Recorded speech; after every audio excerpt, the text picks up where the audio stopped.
What's up mga kayo? Isang linggo na akong walang biyahe, nakakainip na.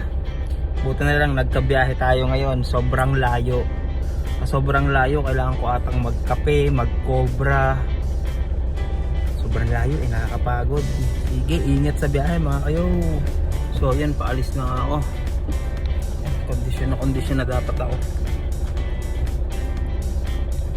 Yun mga kayo, biyahe na tayo. Oops.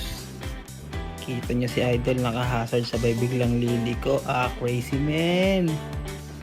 Maputik ang daan, kakatapos lang ng ulan mga kayo. Let's go na. Ingat tayo sa ating biyahe. Medyo malayo-layo at ay dito na pala yun. Dito tayo sa may Rapid Day magpapa-change oil. Sabi naman sa inyo napakalayo ng biyahe ko eh. Pasok na natin naka-schedule tayo 8:30. Yun, tapos nang linisin yung mga brake parts, ibinaba na para change oil.